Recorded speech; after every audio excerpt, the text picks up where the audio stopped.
Hello, welcome back to Tinker Talks Guns. So I have this thing, there's been a couple videos, the Unintentional AR-15. And it was unintentional because I bought a receiver because it was cheap with no plan. And then over the fullness of time, friends would say, oh hey, you've got an AR loader, here's a part.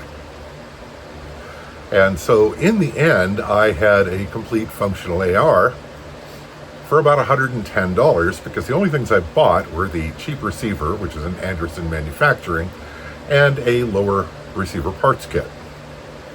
And everything else was either things I had laying around, things given to me by friends, or things I swapped for, as in the case of this, which is a PSA 7.5 inch, 5.56 millimeter lower.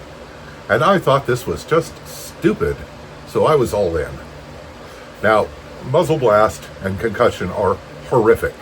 So I hauled out a chunk of bar stock, 1 1/4 inch bar stock, and threw it on the lathe and made a blast can, which deflects the concussion downrange rather nicely.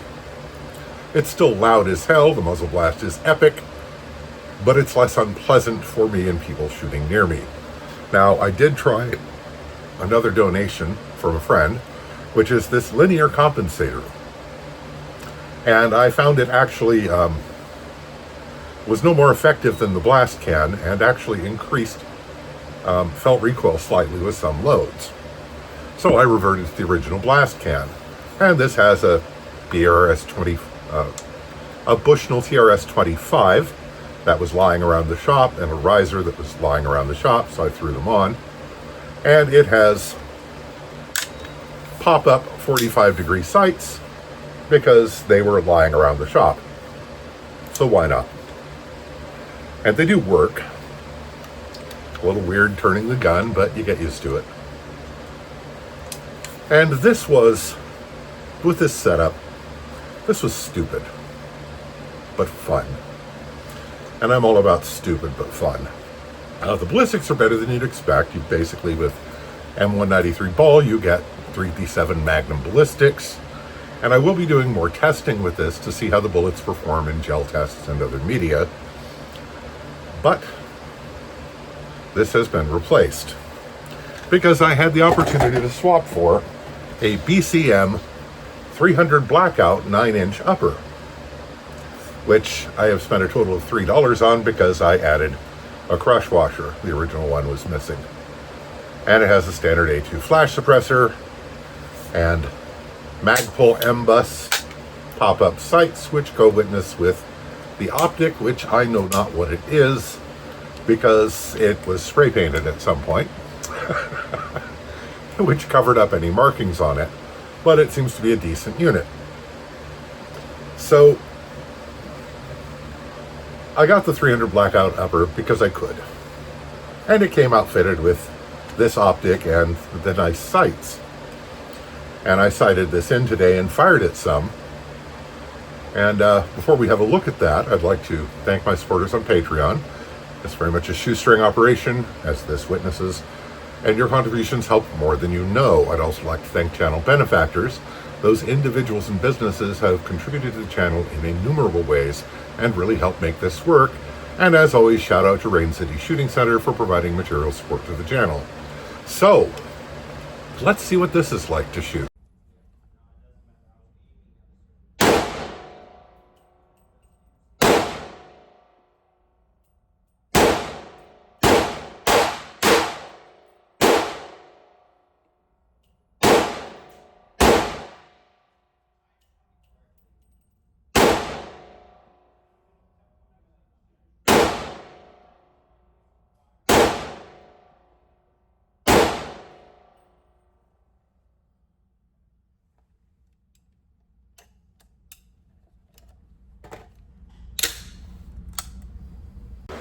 So, during my shooting session sighting this in, I used the Garmin Zero radar chronograph to determine what the ammunition was doing. Now, the ammunition is Frontier cartridges, 125 grain full metal case 300 Blackout.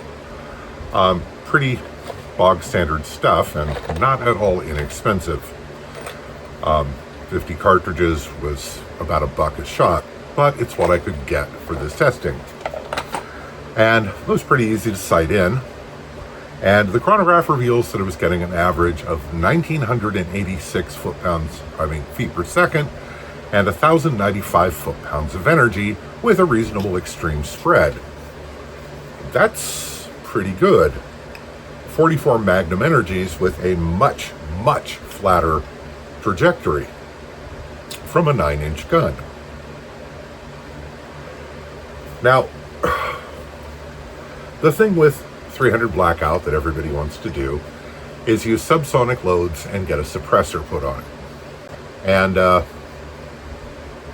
I have remarkably little interest in doing so. Now, yes, the suppressor, definitely, because as soon as it's free to do so, I'm going to file a Form 1, grab some 4140 bar stock, and make a nice little suppressor for this, which will be rated for supersonic ammunition. Because again, I don't care if it's super quiet, so I don't want to deal with subsonics. They also make about 1/3 of the energy.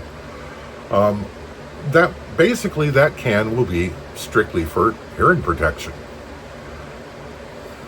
and because it'll be neato to make a can.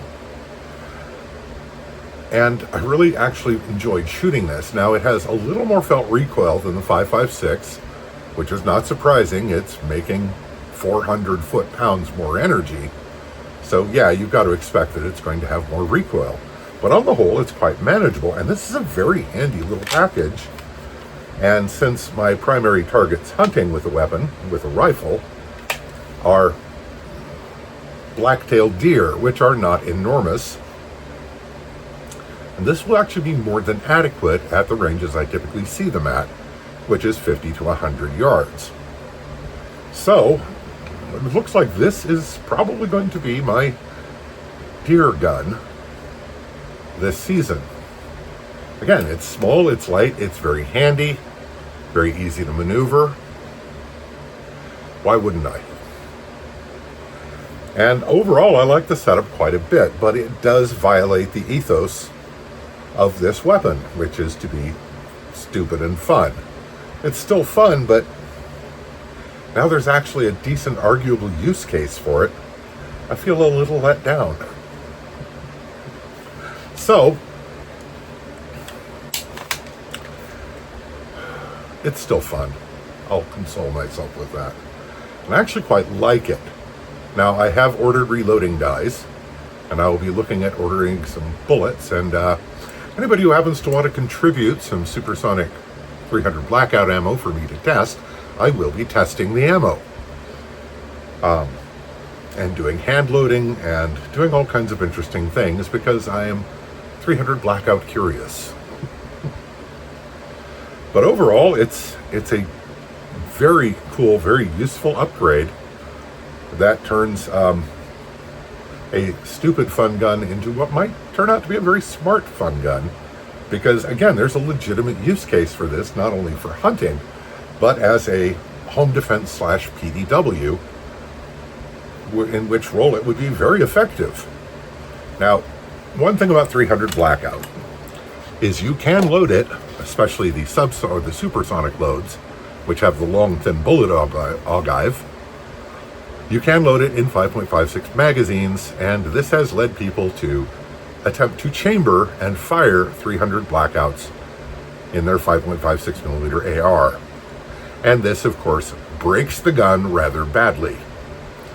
So I am going to dedicate some magazines and clearly mark them 300 so that I know not to load them with 5.56 or to load them into 5.56 millimeter weapons with 300 Blackout in them. But mostly it's just a matter of mindfulness. Pay attention to what you're doing, and it should be fine. So, all in all, I'm really happy with this. I mean, it was fun and kind of cool to have something just dumb to play around with, but something fun and useful to play around with. That has its own attraction.